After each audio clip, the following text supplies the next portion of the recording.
The streets of Ilorin never knows a sunny day go to waste. The trees, parched grounds, and the people of Ilorin are the lives that breathe nature into its existence. Within the walls of brick and mortar, housing the thousands of its inhabitants, resides profound depths of knowledge. Pottery has been a generational occupation for some of the people of this land. Their hands have been forged into the greatest tool to produce inspiring pottery.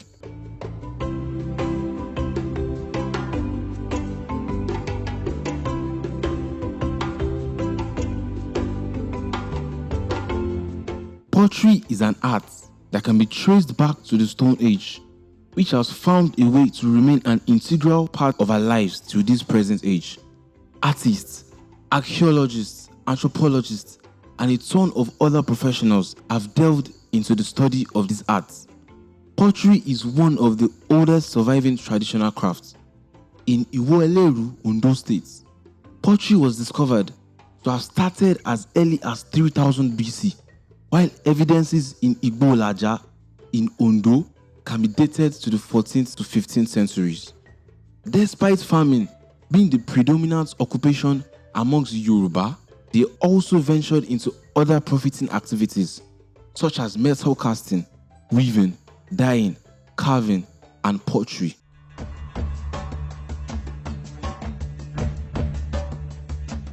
Pottery amongst Yoruba has always been a woman's profession, passed down from grandmother to mother to daughter.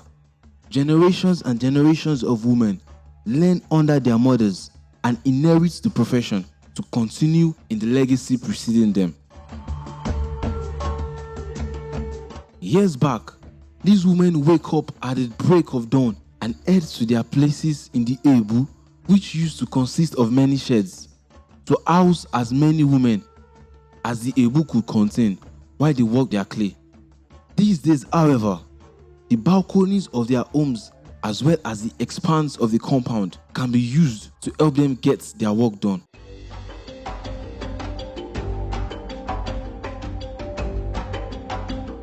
While a lot of these households still have Ebu to facilitate their productions, some have moved on to using modern facilities. The Ebu used by women are also constructed in such a way that molds and stands can be easily accessed. The earth used for firing the molded pots are also placed close to their working area for easy access and proper monitoring while firing. Ilorin, the Kwara State capital, is famous for her excelling pottery artistry, a very important pottery location in Nigeria. She is famous for producing both the red, pupa, and black DUDU pottery wares.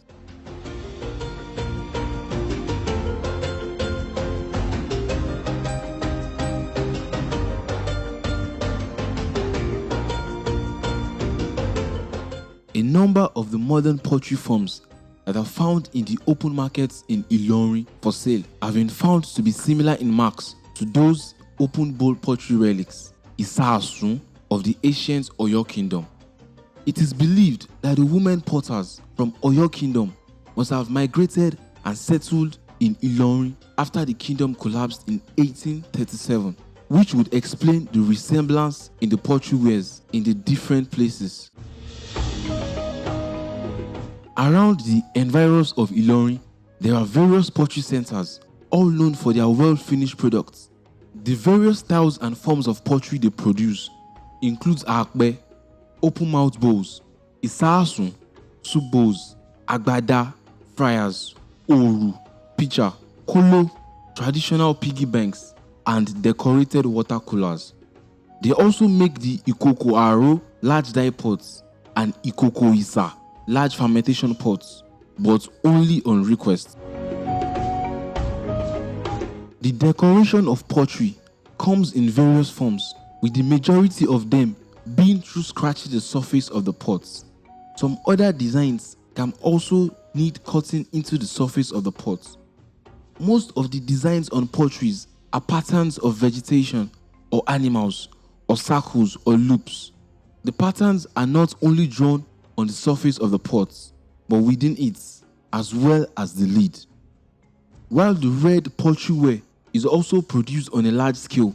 This documentary will be discussing the production of the black pottery wares. Some examples of the DUDU pottery wares are the fine leaded and unleaded soup pots, isasun and agbada, as well as pots of various sizes to store medicines and oils, oru and konjo. All of these DUDU pottery wares are finished with burnished designs for the purpose of aesthetic, religious and cultural recognition. The clays to be used in the production of the black pottery wares are bought from a different town where there are particular families having the possession of land with this clay in their varieties, pupa, funfun and dudu.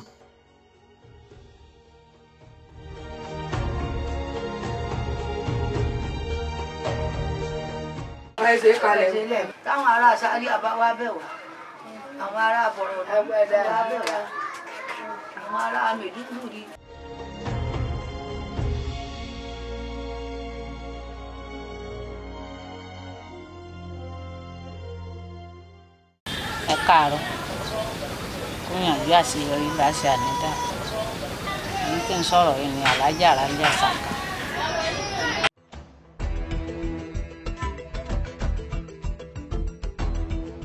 Iṣẹ́ tiwa yìí kì í ṣe pé iye ọdún kan la lè pé iye ọdún tá a dá lẹ́yìn ìyàwó ò lè sọ pé gbà kan ni tọrọ ọmọ làwa jẹ́ ọmọ bíi ìpàlẹ̀ karùn-ún pẹ̀lú ọkọ àwa fún wí pé tọ̀ nígbà wọn dá lọ nílẹ̀ náà lẹ ẹ̀bùn yìí bẹ́ẹ̀.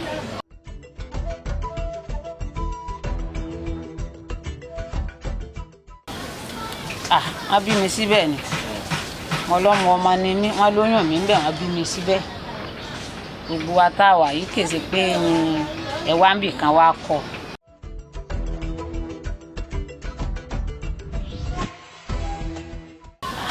Lè sọ torí pé ọmọ tèmi bí tó bá bímọ tó bá ṣoge tíwọ náà bí tó bá bímọ tó ṣoge bá sì wà ní kíá nù.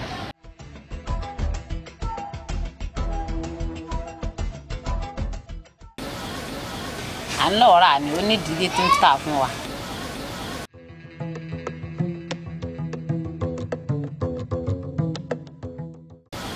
Àmọ̀tẹ́rì yìí nísìnyí wà lóríṣiríṣi funfun wa pupa wa dúdú wa.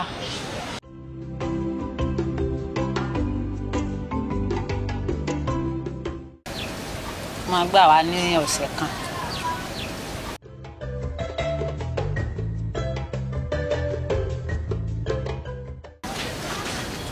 Tá bá ti lọ kó àmọ̀ mi wá lóko a lè nà sá yóò gbẹ tó bá ti gbẹ a wà á gùn bí gàtí kéèyàn pa èlùbọ́ lúbọ́ pẹ́pẹ́ a máa kó sí ibi omi inú kòkò báwọn ní abọ́ tó bá tó tóbi díẹ̀ jù yìí lọ tá bá dabọ́ kàn sí tó bá tó di bí ìṣẹ́jú márùn-ún a tún kó mi sí tí ó fi kún tá bá ti wá ṣe bá nǹkan ó di àárọ̀ ọjọ́ kejì ká tó mèsì ẹ̀ papọ̀ kó tó lè dùn pa á mọ̀ fi ṣiṣẹ́.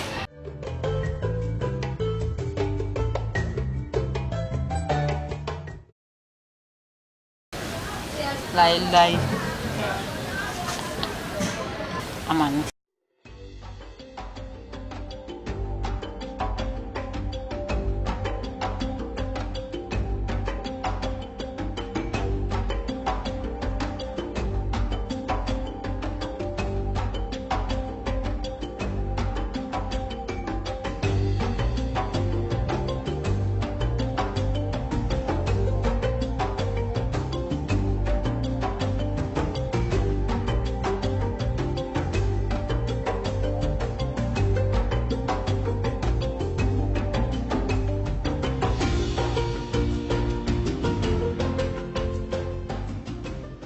However, if shaping won't be the required method for production, it has to be molding, and the women begin the task of molding whatever wares they desire in stages.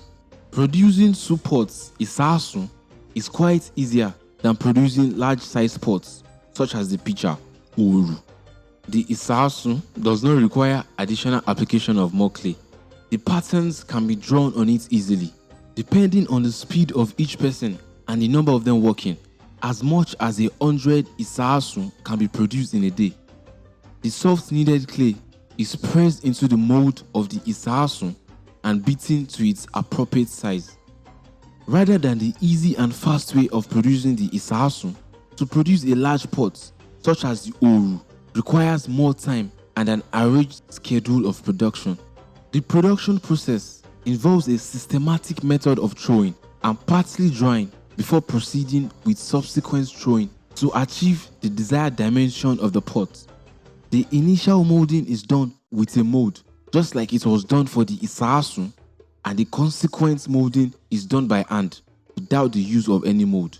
To ensure the shape of the pots is uniform for larger productions, a plank is used to eat the sides by supporting the pottery on the inside with the other hand.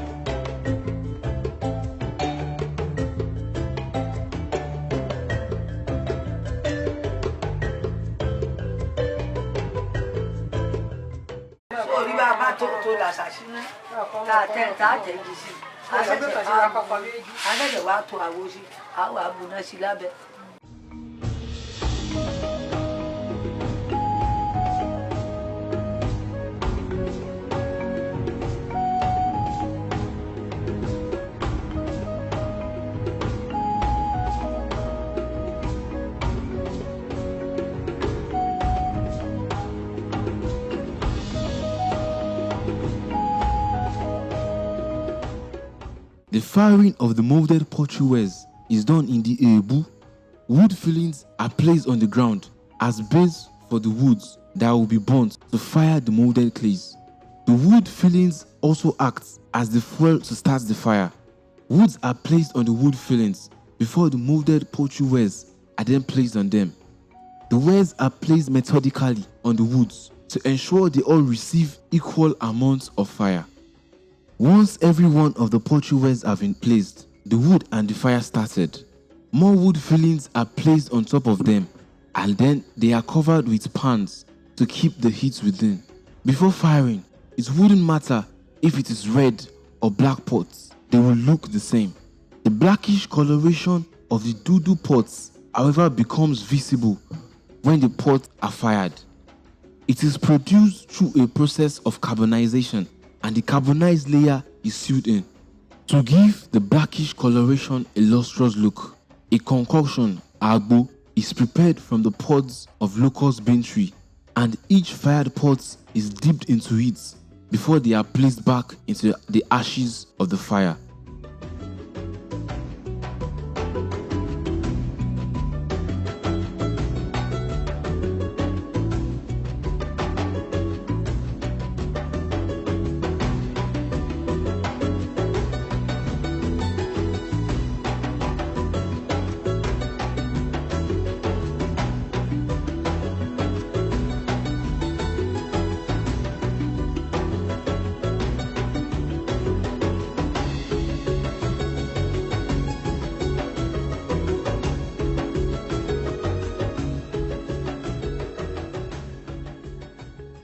Nigeria is a multi-ethnic country with varying vegetation, climatic and landscape features in the different parts of the country, housing different ethnic groups.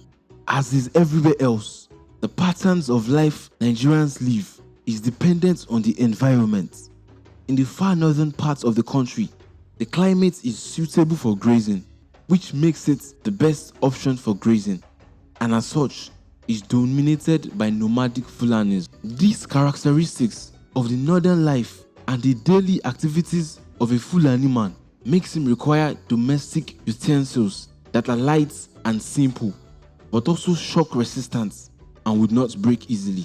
Different from the northern parts of the country, further south, the vegetation and climatic condition is quite different. The forests are thick and the soil suitable for growing crops. As such, There are more farmers in the south living a settled life instead of the nomadic way of life of the northerners. To meet their domestic needs, light materials will not be suitable for those who live in the south. Large and heavy domestic utensils will be needed. Large pots for fermenting food cups, drinking, bathing, and washing will be needed. This variation also affects the western and eastern parts of the country, influencing the kind of pottery they make. All of these can be determined from the beginning of the pottery production as well as the firing stage.